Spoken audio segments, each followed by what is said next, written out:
Assalamualaikum dan salam sejahtera. Saya Fatina Syafiza binti Azhar dari SMK Permai Indah, kod PEA 0010. Jadi, hari ini Fatin akan menceritakan tentang sebuah novel yang baru saja Fatin habiskan baca dalam 2 minggu yang lepas.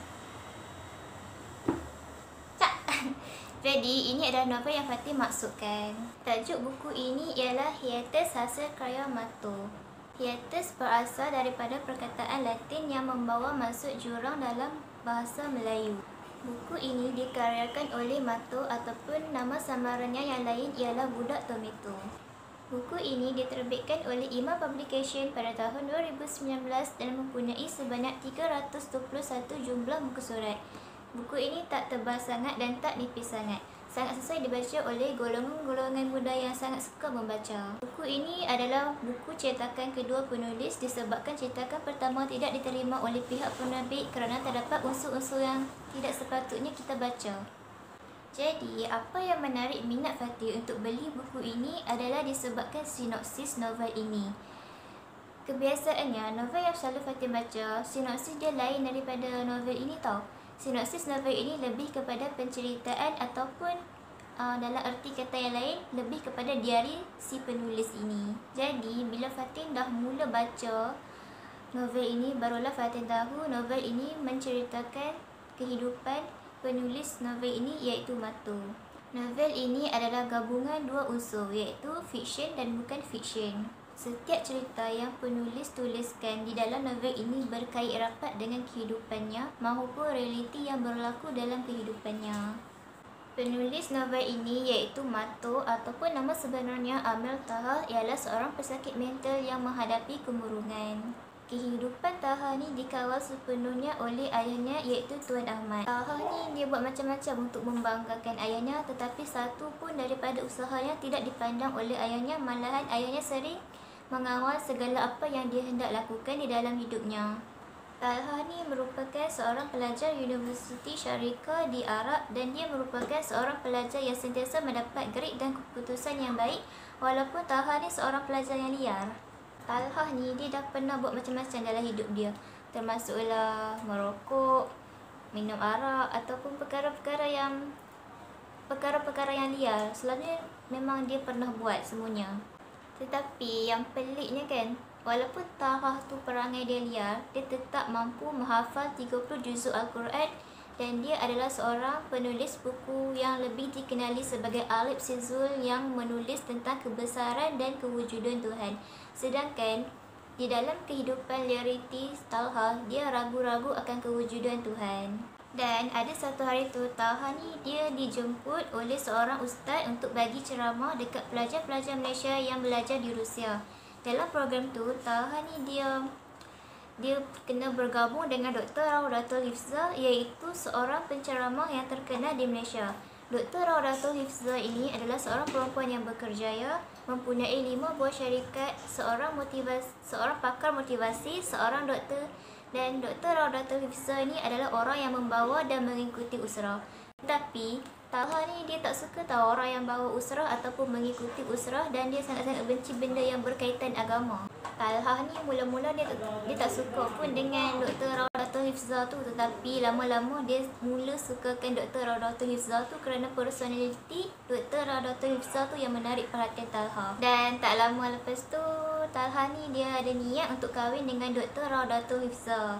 Macam-macam usaha yang Talha buat untuk memenangi hati Dr. Raudatul Hifzah, termasuklah dia dah mula solat, mula baca Al-Quran dan dia mula menjadi diri dia yang lebih baik daripada sebelum ini. Dia dah tinggalkan semua perkara-perkara jahat yang dia pernah lakukan dahulu.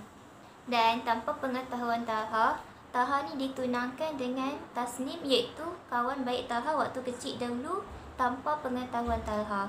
Dan disebabkan Talha tak terlalu marah dengan keputusan mendadak keluarganya itu, Talha buat keputusan untuk putus tunang dengan Tasnim secara senyap-senyap tanpa pengetahuan keluarganya. Disebabkan keputusan Talha untuk putus tunang dengan Tasnim itulah yang membuatkan Tuan Ahmad iaitu ayah Talha sangat-sangat marah akan Talha, dan Tuan Ahmad tu memang betul-betul marah dekat Talha sampai dia tampar pipi Talha apa semua tu.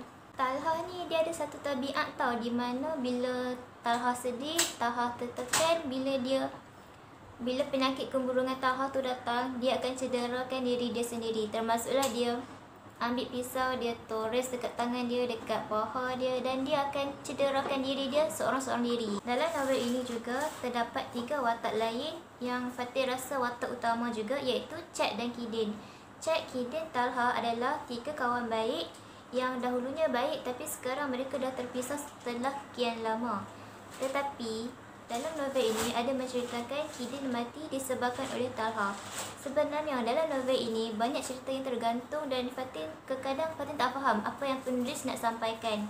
Bila ada cerita yang tergantung, Fatin tertanya-tanya apakah yang terjadi sebenarnya dalam kehidupan Talha, dan semanis dan sepahit apakah jenis kehidupan yang Talha lalui. Dan dalam novel ini juga Talha menulis yang Talha pernah membunuh seseorang tetapi tidak diberitahu siapa identiti orang yang Talha bunuh itu.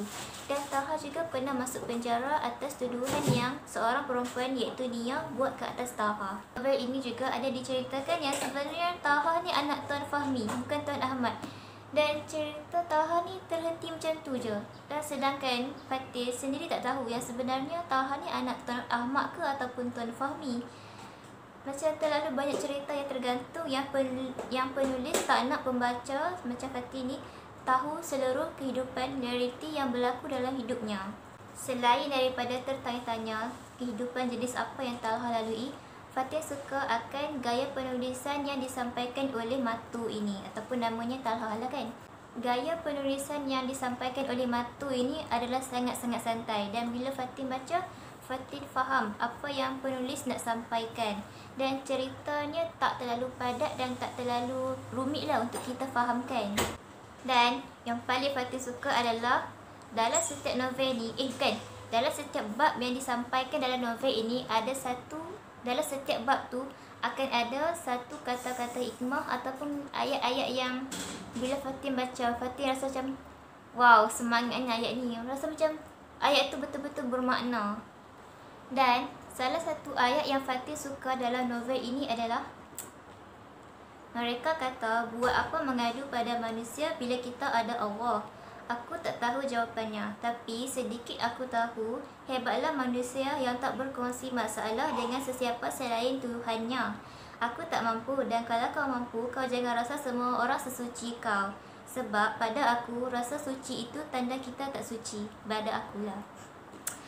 Dan Fatih sangat-sangat suka kan ayat yang ada dalam novel ini. Banyak tau ayat yang terkandung dalam novel ini yang bila kita baca, kita rasa macam wow, penulis ni sangat-sangat berbakat untuk buat ayat-ayat hikmah macam tu.